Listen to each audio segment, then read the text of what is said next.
ఉన్నటువంటి వ్యక్తులు. కాబట్టి ఈ సమయాన్ని వారికి అప్పగిస్తూ ఉన్నాం. ఇప్పటికే నిలబడ్డారు ఆల్రెడీ.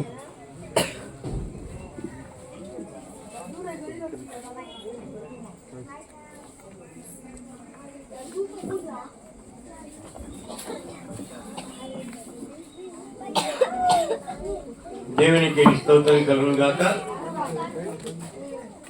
సేవకులకు మీకు నా హృదయపూర్వకమైన వందనాలు తెలియజేస్తూ చిన్న బిడ్డలకు శుభాకాంక్షలు, నూతన సంవత్సర శుభాకాంక్షలు తెలియజేస్తూ పరిశుద్ధ లేఖనం నుంచి ఒక మాట మనం జ్ఞాపకం చేసుకుందాం. యాకోబు రాసిన పత్రిక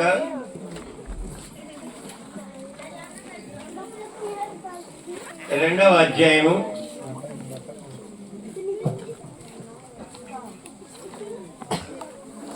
4-5 వచనాలను చదువుతున్నాను.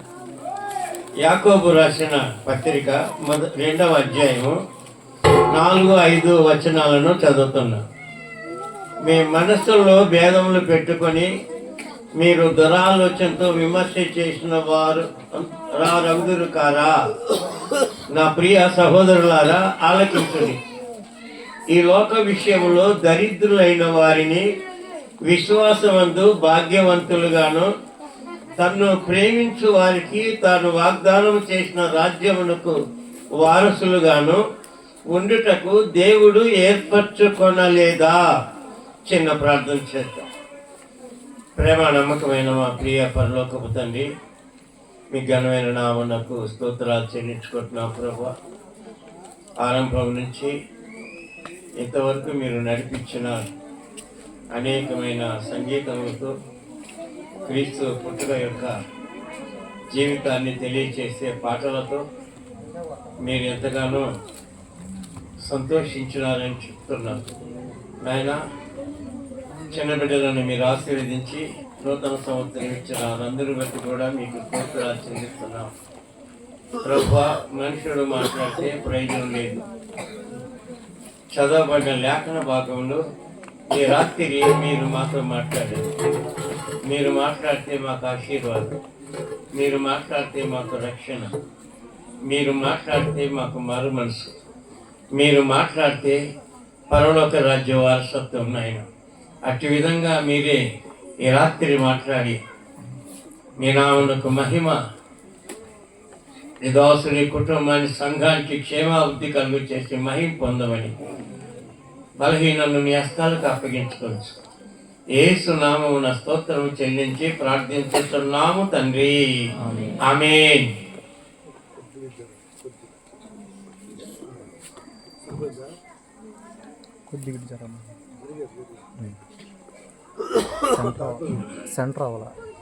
ఈ రాత్రి ఒక చిన్న మాట నేను జ్ఞాపకం చేస్తున్నా. యాకోబు ఈ మాట రాస్తూ ఏమంటున్నాడంటే, నా ప్రియ సహోదరులారా ఆలకించండి. ఈ లోక విషయంలో దరిద్రులైన వారిని విశ్వాసమందు భాగ్యవంతులుగాను, తన్ను ప్రేమించు వారికి తాను వాగ్దానం చేసిన రాజ్యమునకు వారసులుగాను ఉండుటకు దేవుడు ఏర్పరచుకొనలేదా? ఈ రాత్రి మాట ఏమిటంటే, ఇవి 4 మాటల్లో ఎవరు భాగ్యవంతులు? ఎవరు భాగ్యవంతులు? లోకంలో ఉన్నాయి కాబట్టి మనము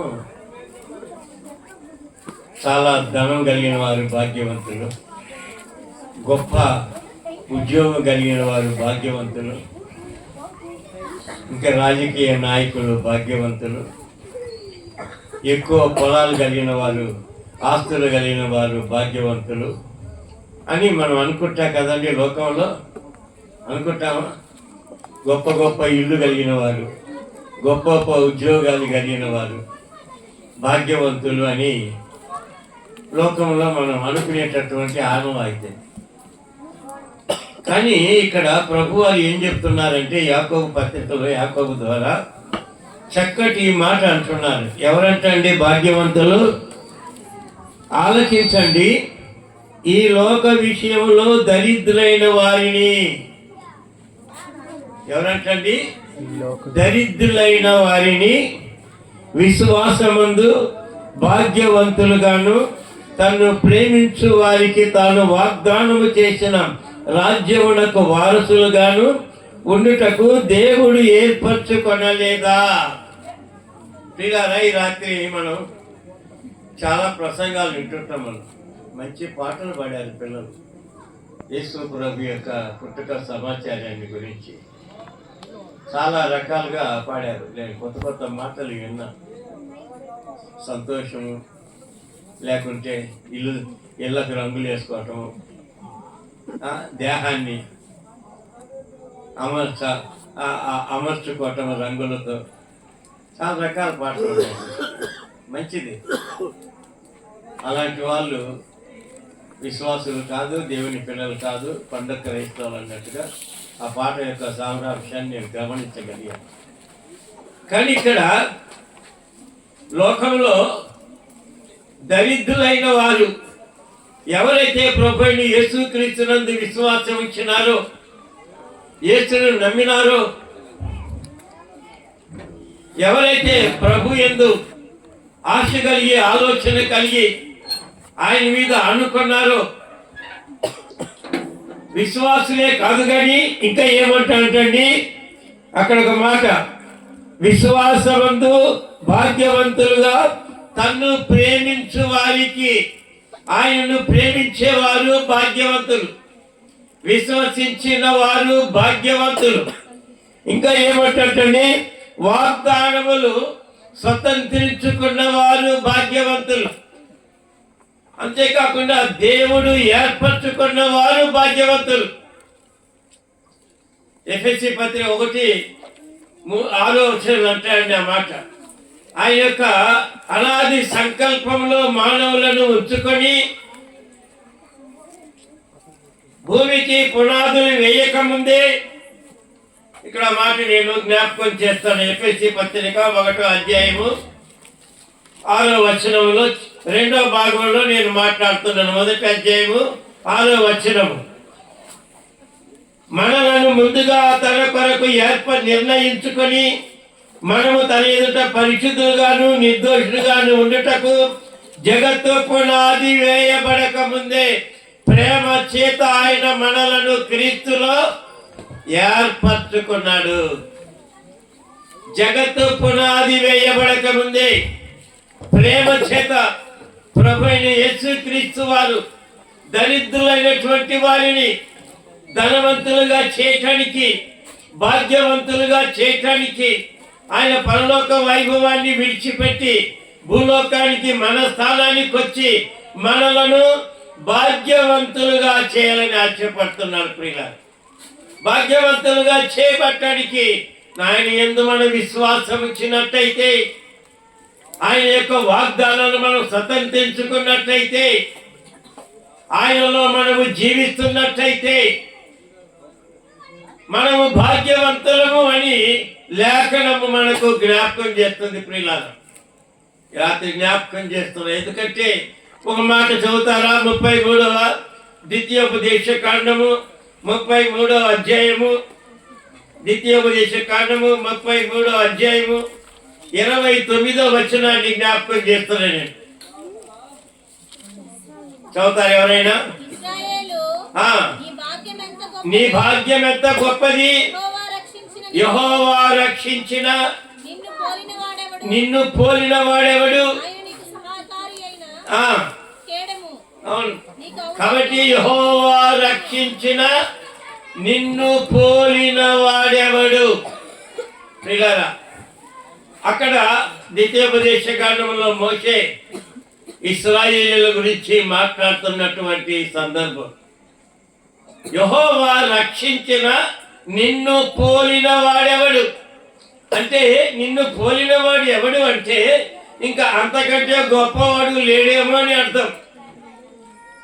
ప్రభు రక్షిస్తే గొప్పవాడు, భాగ్యవంతుడు, ధనవంతుడు అనేటటువంటిది అక్కడ ప్రభు అయిన యెహోవా జ్ఞాపకం చేస్తున్నాడు. నూతన నిబంధన కాలంలో లూకాసు వార్త 2:29 ఒక మాట అంటాడు, నీవు సకల ప్రజల ఎదుట సిద్ధపరిచిన రక్షణ నేను కన్నులారా చూచానని సుమియోను అంటున్నాడు ప్రియులారా. లూకాసు వార్త 2:29. అక్కడేమో దేవుడైన యెహోవా ఇశ్రాయేలు గురించినటువంటి మాటలు మాట్లాడుతున్నారు.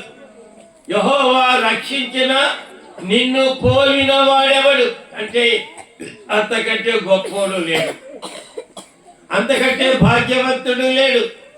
రక్షణ పొందుకున్నటువంటి వారు భాగ్యవంతులు అని, విశ్వసించిన వారు భాగ్యవంతులు అని, నమ్మినటువంటి వారు భాగ్యవంతులని, వాగ్దానములు స్వతంత్రించుకునేవారు భాగ్యవంతులని యాకోబు ఇక్కడ అంటున్నాడు.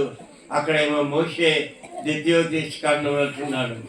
లూకాసు వార్త 2:29 చూసినట్లయితే ఏమంటే నీ సుమియోను నీవు సకల ప్రజల ఎదుట సిద్ధపరిచిన రక్షణను నేను కన్నులారా చూచాను. సుమియోను యొక్క జీవిత విధానం అక్కడ కనపడుతుంది ప్రియుల. సుమియోను అనే మాటకు వినువాడు, సిమియోను అనే మాటకు వినువాడు అంటే వినటం అంటే విన్న దానిని అంగీకరించి అనుసరించి మనసులో నెమరు వేసుకుంటూ హృదయంలో భద్రపరుచుకొని నడిచేటటువంటి వాడు సుమియోను. ఏదో మనం అనుకుంటున్నాం వినటం అంటే, అందుకే రోమా 10:17 మాటలు కాగా వినుట వలన విశ్వాసము కలుగును, వినుట క్రీస్తుని గూర్చిన మాట వలన కలుగును. యేసు ప్రభుని గుర్చినటువంటి రక్షణ గుర్చినటువంటి మాట ఏమొస్తుందండి? వినుట వలన విశ్వాసము కలుగును. ఇక నేను యాకోబు పత్రికలో మాట జ్ఞాపకం చేశాను. విశ్వాసం ఉంచినటువంటి వారు, ఏర్పరచబడినటువంటి వారు, వాగ్దానములు స్వతంత్రించుకున్న వారు భాగ్యవంతులు అనేటటువంటి రక్షణ పొందిన వారు భాగ్యవంతులని మోషే అంటున్నాడు. రక్షణ పొందిన వారు భాగ్యవంతులని యేసు ప్రభు లూకాసు వార్త 2:29 జ్ఞాపకం చేస్తారు. కాబట్టి రాత్రి వేళ రక్షణ పొందిన వారు, ఎందుకంటే చాలాసార్లు వింటూ ఉంటాం ప్రియులారా మనం. కానీ విన్నదాన్ని ఏం చేస్తుంటారంటే మానవులంగా మర్చిపోతాం, లక్ష్య పెట్టం, విడిచిపెడతాం. నేను అందుకే సిమియోను పేరును జ్ఞాపకం చేశాను. సిమియోను అంటే వినువాడు. విన్నటువంటి మాటలను మనం గౌరవించి ప్రేమించి మనసులో అవి ఆలోచన చేసి హృదయంలోనికి పంపించుకునే విధానాన్ని జ్ఞాపకం చేస్తుంది. అంటే సిమియోను ఆ విధంగా విన్నాడు, విన్నదాన్ని ఆలోచన చేశాడు, ఆలోచన చేసి అంగీకరించి నడుచుకున్నాడు అట్టి విధంగా వాక్యానుసారం. ఎందుకంటే ఈ రోజు దినాల్లో వాక్యం వింటున్నారు కానీ కొన్ని పర్యాయములు మనం నిర్లక్ష్య పెట్టేటటువంటి స్వభావం, మానవ స్వభావం అది. కానీ దైవ స్వభావము విన్నదానిని ఆలోచించేసి మనం నెమలి వేసుకుంటూ మనస్సులో తలపోసుకుంటూ హృదయంలో భద్రపరుచుకొని వాక్యానుసారంగా నడుచుకునేటటువంటి వ్యక్తి సుమియోను. ఈరోజు అలాంటి ఆలోచన మనకు పరిశుద్ధాత్మ దేవుడు జ్ఞాపకం చేస్తున్న ప్రియుల. ఇది మన ఆలోచన. ఎందుకంటే ఆయన సకల ప్రజల ఎదుట రక్షణను నేను కన్నులారా చూచానన్నాడు. కన్నులారా చూడటమంటే ఆయన జీవితంలో అనుభవించాడు ప్రియుల. ఆయన అనుభవించడమే కాకుండా ఆయన సంతోషించాడు. ఆయన సంతోషించడమే కాకుండా ఆయన అనేకులకు అనుభవింపచేసే వ్యక్తిగా ఉన్నాడు. ఈ రాత్రి జ్ఞాపకం చేస్తుంది, దేవుని బిడ్డలుగా రక్షణ పొందిన వారు రక్షణ పొందుకుంటే భాగ్యవంతులు. రక్షణ పొందుకున్నటువంటి వారు విశ్వాసం, రక్షణ పొందుకున్నటువంటి వారు వాగ్దానములు స్వతంత్రించుకునేటటువంటి వారు, రక్షణ పొందుకున్నటువంటి వారు దేవుని ఏర్పాటులో ఉన్నారు అని ఎఫెసీ పత్రికలు నేను జ్ఞాపకం చేశాను. ఇక్కడ కూడా అదే మాట జ్ఞాపకం చేస్తున్నాడు. ఆ యొక్క యాకోబు పత్రిక 2వ అధ్యాయం 5వ వచనము చివరి మాటలు అంటాడండి ఆయన. చివరి మాటలో ఆ రాజ్యమునకు వారసులుగా ఉండుటకు దేవుడు ఏర్పాటు చేసుకున్నాడు. రాజ్యము భూలోకములో ఉండగానే పరలోక రాజ్యాన్ని స్వతంత్రించుకునే ధన్యత ప్రభు అయిన యేసుక్రీస్తు వారు మనకు ఏర్పాటు చేశారు. ప్రియులారా, అది మనకు అనుగ్రహించారు. ఏదో చివరి దినాన వెళ్ళిపోతాంలే అనుకుంటే కాదు. రక్షణ పొందుకుంటా నమ్ముకుంటుంది. ఈ యొక్క బొందెలో ఊపిరుండగా అంటాడు భక్తుడు, ప్రాణం ఉండగా ప్రభువుని యేసునందు విశ్వాసం ఉంచి అట్టి ఏర్పాటులో మనం ఉన్నట్టయితే అట్టి రాజ్యానికి మనం వారసులుగా ఉండగలం అనేటటువంటిది యాకోబు భక్తుడు ఇక్కడ జ్ఞాపకం చేస్తున్న ప్రియులారా. దేవుని ప్రియులుగా రక్షణ పొందడైతే పొందుకొని రక్షణ ఆనందంలో కొనసాగటము, అందులో రక్షణలో ఎదగటము కూడా మనకు అవసరం అండి. పాటలు పాడుతుంటాం కదండి మనం. చక్కటి పాట, దినదినంబు యేసుకు దగ్గరగా చేరుక, అనుదినంబు నేను అనుక్షణంబు దగ్గరకు చేరుక. ఆలోచించేద్దాం. దినంబు మనం ఎంతవరకు ప్రభుకు దగ్గరకు వస్తున్నామో ఆ పాట మనం పాడుతున్నప్పుడు మనం ఆలోచన చేయవచ్చు. ఈ రాత్రి దేవుని బిడ్డలుగా రక్షణ పొందుకొని దేవుని రాజ్యాన్ని స్వతంత్రించుకొని వాగ్దానములు అనుభవించి ప్రభు రాజ్యం కొరకు రాకడ కొరకు మనం ఎదురు చూచినట్లయితే మనమే గొప్ప భాగ్యవంతులము అనేటటువంటి విషయాన్ని జ్ఞాపకం చేస్తాం. ఇంకొక మాటని జ్ఞాపకం చేస్తున్న ప్రియులారా, దేవుని విషయంలో చూచినట్లయితే 1 తిమోతి 6:17 వచ్చేది అంటాడు, ఇహమందు ధనవంతులైన వారు గర్విష్ఠులు కాక అంటాడు. ఇహమందు ధనవంతులైన వారు గర్విష్ఠులు కాక అంటాడు. పిల్లలు పాట పాడారు, ఏదో రంగులు వేసుకొని రంగులు అద్దుకొని దిద్దుకొని ఇళ్లకు రంగులు వేసుకొని ఉండేది క్రిస్మస్ కాదు అనేటటువంటి పాట పాడారండి. సరైన విధేయత సహోదరుడు పాట పాడారు. విధేయత కలిగినటువంటి వారు, వినేటటువంటి వారు, అంగీకరించేటటువంటి వారు, వారు భాగ్యవంతులు అనేటటువంటి విషయాన్ని లేఖనం మనకు చాలా విపులంగా జ్ఞాపకం చేస్తుంది. ప్రియులారా, హెబ్రీ పత్రిక 11:28 ఎవరు సహకరిస్తారండి? హెబ్రీ పత్రిక 11:28 ఫరో కుమార్తె యొక్క కుమారుడను అనిపించుకొనుటకు ఇష్టపడలేదు. ఫరో కుమార్తె యొక్క కుమారుడు అంటే ఆమె రాజకుమార్తె కదండి. ఆ రాజకుమార్తె యొక్క కుమారుడు అంటే ఎంత గొప్ప భాగ్యము, ఎంత గొప్ప ధన్యత, ఎంత గొప్ప పేరు. కానీ మోషే ఆ విధంగా ఆలోచన చేయ రాజకుమార్తె పుత్రుడు ఆ యొక్క కుమార్తె యొక్క పుత్రుడిగా కుమారుడిగా అనిపించుకోవటానికి ఆయన ఇష్టపడలేదు. దేవుని ప్రజలతో శ్రమ అనుభవించటము ఆయన ఇష్టపడ్డాడు. ప్రియులారా, రాజకుమార్తె యొక్క కుమారుడు అనిపించుకోవటానికి చాలా మంది ఇష్టపడుతుంటారు. ఈరోజు ఒక నాయకుడు వస్తే ఆయన పక్కన ఫోటో దిగుతుంటారు కదండి. అదొక గొప్పతనం కదండి, అదొక భాగ్యం అన్నట్టు కాదు. దేవుని బిడ్డలతో దేవుని కార్యం కొరకు మనం ఎప్పుడైతే శ్రమ అనిపిస్తామో, సహవాసం చేస్తామో అదే భాగ్యమని మోషే ఇక్కడ జ్ఞాపకం చేస్తున్నటువంటి సందర్భాన్ని చూపిస్తున్నారు. రక్షణ పొందుకోవటం ఒక గొప్ప భాగ్యం. మత్తయి సువార్తలో 3వ యోహాను ప్రకటన చేస్తున్నాడు. ఏమని ప్రకటన చేస్తున్నాడంటే, పరలోక రాజ్యము సమీపించింది, మారు మనసు పొందండి. 5వ వచనంలో మీరు పాపములు ఒప్పుకొని విడిచిపెట్టి బాప్తిసం పొందండి. 13వ వచనంలో అప్పుడు మీరు పరిశుద్ధాత్మ పొందుతారని యోహాను భక్తుడు మత్తయి సువార్త 3వ అధ్యాయంలో మొదటి వచనం 3 వచనాలు 13 వచనాలు 14 వచనాలు మనం చదువుకుంటుంటే అర్థమైపోతుంది. ఆయన ప్రకటన విన్నప్పుడు యోహాను పరలోక రాజ్యం సమీపించిందని ప్రకటన చేస్తే ఆ యోదయ, సమరయ, గలిలయ, యెరూషలేము, యోర్దాను నదీ ప్రాంతాలు అందరూ వచ్చి పరిగెత్తుకుంటూ వచ్చారండి. అయ్యా మేమేమి చేయాలి?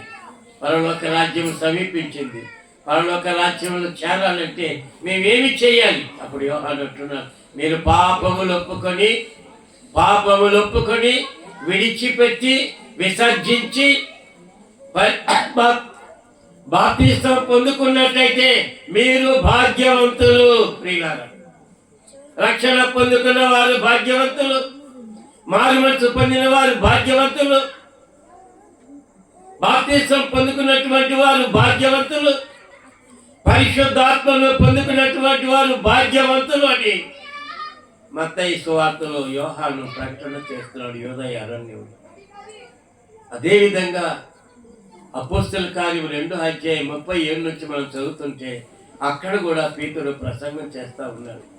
సిలువను గుర్చిన వార్త ప్రకటించబడుతుంటే ఆనాడు పేతురు ప్రసంగంలో ఎంతమంది ఉన్నారంటండి? 3,000 మంది ఉన్నారండి. 3,000 మంది ఉన్నారు.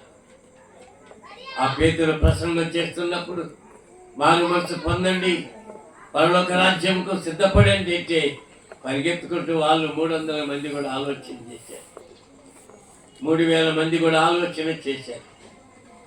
పేతురు వారికి బోధిస్తున్నాడు, ప్రియుల మీరు మారు మనసు పొంది ప్రతి వారు పాప క్షమాపణ నిమిత్తము యేసుక్రీస్తు నామమున బాప్తిసం పొందుడు, అప్పుడు పరిశుద్ధాత్మ వరము మీరు పొందుకుంటారు. ఇది ఎవరికంటండి? ఇది మీకును మీ పిల్లలకును తరతరముల వరకు యేసు ప్రభు మధ్య ఆకాశంలో వచ్చేంత వరకు భూమి మీద నిలబడ్డ ప్రతి ఒక్కరికి ఈ వాగ్దానం ఉన్నది. అనుకోవచ్చు ఇదేదో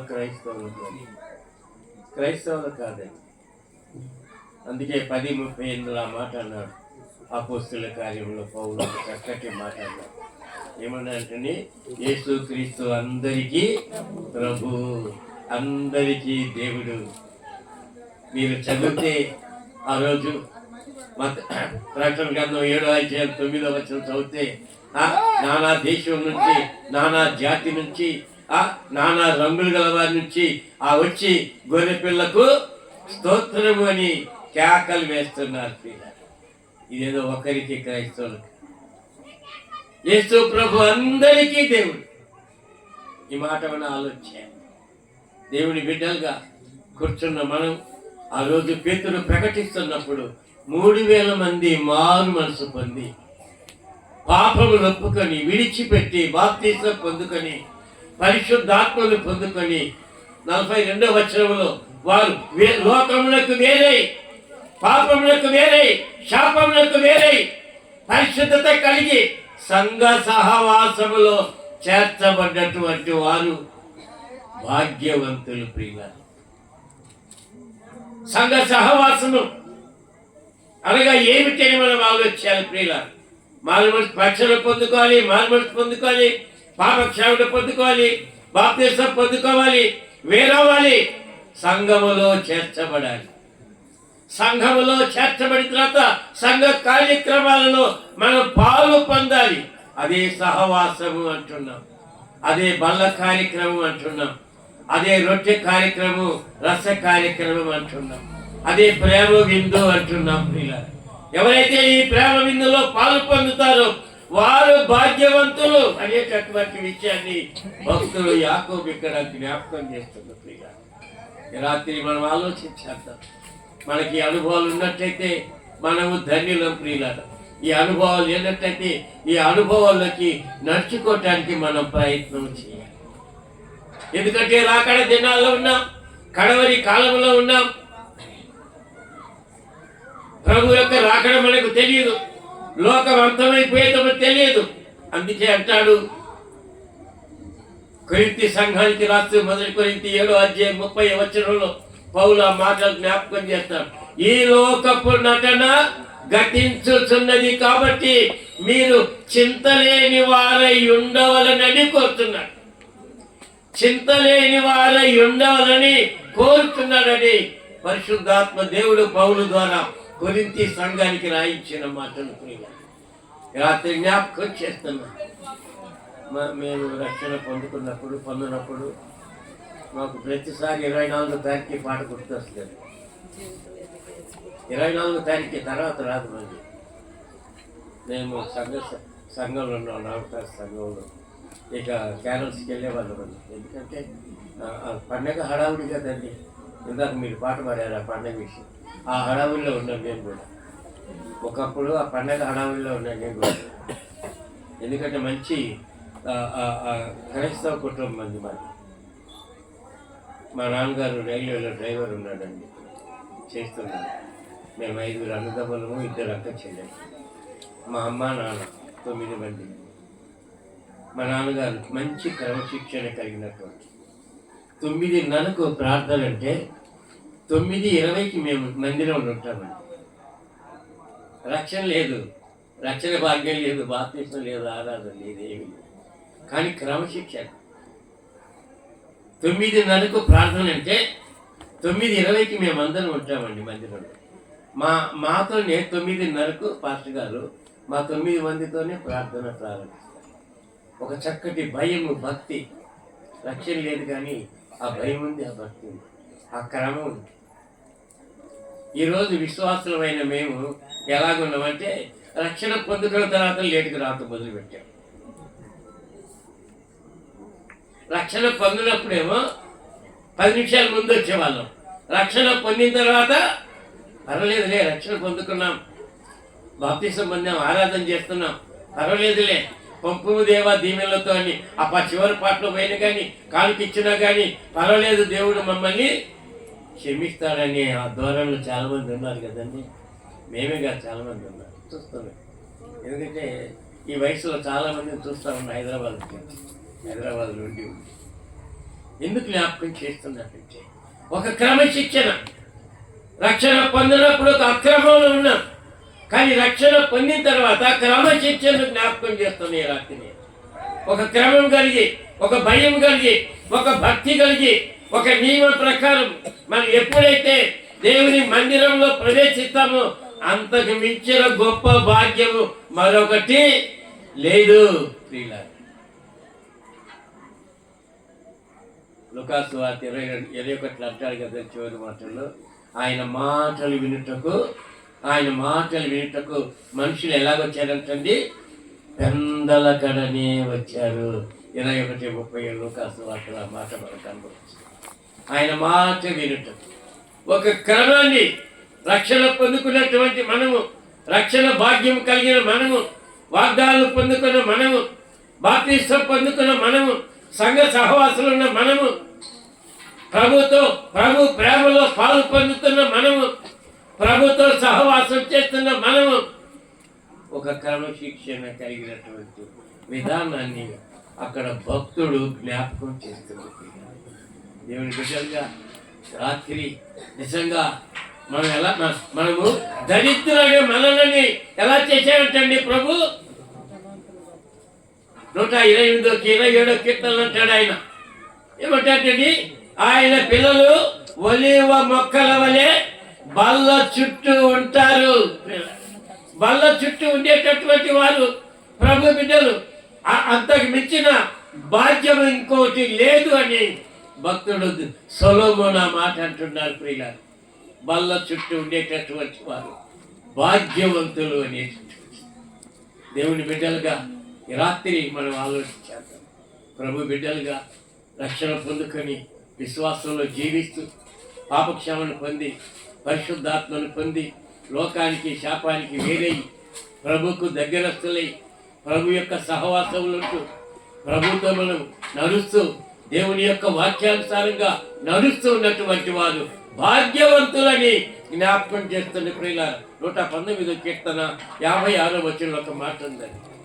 దావీదు అంటాడు, నీ ఉపదేశానుసారముగా నడుచుకొనుచున్నాను, ఇది నాకు వరము అంటాడు. ఆయన ఉపదేశానుసారంగా నడుచుకోవటమే గొప్ప భాగ్యమని ఈ రాత్రి నేను జ్ఞాపకం చేస్తున్న ప్రియుల. ఆయన ఉపదేశానుసారంగా మనం ఎప్పుడైతే నడుచుకుంటామో మనం భాగ్యవంతులమే. ఏ యొక్క లక్ష్యం లేకుండా, బిల్డింగ్ లేకుండా, పొలాలు లేకుండా, డబ్బులు లేకుండా, ఏమీ లేకున్నప్పటికీ కూడా ఆయన వాక్యానుసారంగా నడుచుకున్నప్పుడే మనము భాగ్యవంతులమని లేఖనము చాలా విపులంగా జ్ఞాపకం చేస్తుంది. అందుకే ప్రభు దావీదుని చక్కగా ఒక మాటతో అలంకరించాడు కదండి. దావీదుని ఏమన్నాడంటండి? నా హృదయానుసారుడు. దావీదు దేవునికి హృదయానుసారుడుగా ఉన్నాడు. నిన్ను నన్ను ప్రభు కోరుతున్నాడు. అంత భాగ్యాన్ని దావీదు సంపాదించుకున్నాడు. మనం ఎందుకు సంపాదించుకోకూడదు? ఈ రాత్రి ఆయన హృదయానుసారులుగా మనం ఎప్పుడైతే జీవిస్తామో మనం భాగ్యవంతులమని పరిశుద్ధాత్మ దేవుడు ఈ రాత్రి కాలంలో జ్ఞాపకం చేస్తుంది. ప్రియులారా, ఇంకో మాట నేను జ్ఞాపకం చేస్తున్నాను. చూడండి ఆ మాట 1 పేతురు 2వ అధ్యాయము 1 నుంచి 3 వచనాలు చదివినట్లయితే, రక్షణ విషయములో ఎదుగు నిమిత్తము భాగ్యవంతుల ప్రియులారా. రక్షణ పొంది, బాప్తిసం పొంది, పరిశుద్ధాత్మ పొంది, మారుమనసు పొంది, పాపక్షమాపణ పొందుకొని వేరే ప్రభు యొక్క సహవాసంలో, ప్రభు యొక్క ప్రేమలో కొనసాగుతున్నటువంటి మనం నిజంగా ఏం చేయాలంటండి? దినము ఎదగవలసినటువంటి వారు. వాక్యములు ఎదగాలి, విశ్వాసంలో ఎదగాలి, ప్రేమలో ఎదగాలి, ప్రార్థనలో ఎదగాలి, సహవాసంలో ఎదగాలి. ఎన్ని రకాలు ఉన్నాయండి. అందుకే ఆ మాట అంటున్నాను. యోహాను 3వ పత్రిక రాస్తూ 2వ వచనంలో, ప్రియుడా నీ ఆత్మ వర్ధిల్లుచున్న కొలది నీవు అన్ని విషయంలో వర్ధిల్లుచు సౌఖ్యముగా ఉండవలనని కోరుచున్నానని యోహాను 3వ పత్రికలో 2వ మాటలో ఆ మాట జ్ఞాపకం చేస్తుండే. ప్రియ దేవుని బిడ్డలుగా మనం వర్ధిల్లాలి. విశ్వాసంలో, వాక్యంలో, ప్రార్థనలో, సహవాసంలో, ప్రార్థన ఇక ఆ విజ్ఞాపనలో అన్ని విషయాల్లో మనం వర్ధిల్లాలి అని అక్కడ గాయతో యోహాను మాట్లాడుతున్నాడు. ప్రియుడా, ఆ గాయి నిజంగా ప్రియుడేనండి, యోహానుకు ప్రియుడు. కానీ నిన్ను నన్ను దేవునికి ప్రియులుగా చేసుకున్నాడు. రక్షించబడిన వారిని ప్రభు కేకవేస్తున్నాడు. ఏమని పిలుస్తాడు? నా ప్రియమైన పిల్లలారా, నా చిన్న పిల్లలారా. ప్రియులారా, దరిద్రులైన మనల్ని ప్రభు రక్షణతో అలంకరించి నా ప్రియమైన పిల్లలారా, ఈ పిలుపులో గొప్ప భాగ్యం ఉన్నదని నేను సభాముఖంగా జ్ఞాపకం చేస్తున్నా. ఆ మాట మన నిజంగా పిలిపించుకునే యోగ్యత కలిగి నా ప్రియమైన పిల్ల. ఎందుకనండి నా మాట? ఆయన మన కొరకు ఏం చేశాడు? ఎఫెసీ పత్రిక 5వ అధ్యాయం 2వ వచనం అంటాడు, క్రీస్తు మిమ్మల్ని ప్రేమించి పరిమళ వాసనగా ఉండేటకు తను తాను బలిగాను అర్పణగాను అప్పగించుకొనెను. ప్రియులారా, ఆయన మనల్ని ప్రేమించాడు. ప్రియులారా, ఆ ప్రేమకు మనం బద్ధులమైనాం, ఆ ప్రేమలో మనం యోగ్యులుగా ఉన్నాం. అప్పుడే మనం భాగ్యవంతులమని జ్ఞాపకం చేస్తున్నాడు. కానీ ఆయన సమర్పణ చాలా గొప్పది. ప్రియులారా, ఆయన సమర్పణ చాలా గొప్పది. ఎలాగంటే అండి, పరిమళ వాసనగా ఉండేటకు తను తాను బలిగాను అర్పణగాను అప్పగించుకొనేను. అర్పణ అంటే అది పెద్దవాళ్ళకి తెలుసండి. మా చిన్నప్పుడు మేము దుకాణాలకు వెళ్ళేటప్పుడు షావుకారులు పొద్దున్నే ఆ త్రాసులో ఆ కర్పూరపు ముద్ద వేసి వెలిగిస్తారు. ఇక అది అర్పణే పొగ పైకి వెళ్ళిపోతుంది. అక్కడ ఏమీ మిగలదు, కొంచెం బూడిద మాత్రం మిగులుతుంది. అంటే ప్రభు మన కొరకు ఎంత సమర్పించుకున్నాడంటండి, ఎంత కాలిపోయాడంటండి, ఎంత బూడిదైపోయాడంటండి. ఇలా ఆలోచన వచ్చాయి.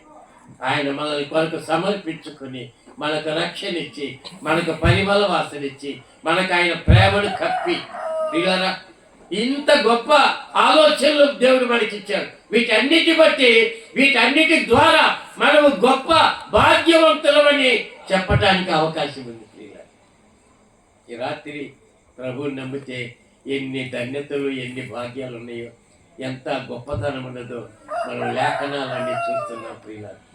అందుకే అంటారు భక్తుడు, ఇంత గొప్ప రక్షణ నిర్లక్ష్యం చేస్తే ఎలాగూ తప్పించుకుంటాం. ప్రియులారా, ఇంతవరకు పరలోక రాజ్యాన్ని గురించి, పరలోక రాజ్యం యొక్క ఆధిక్యతల గురించి మనం జ్ఞాపకం చేసుకున్నాం. సంఘ సహవాసం యొక్క బాధ్యతల గురించి జ్ఞాపకం చేసుకున్నాం.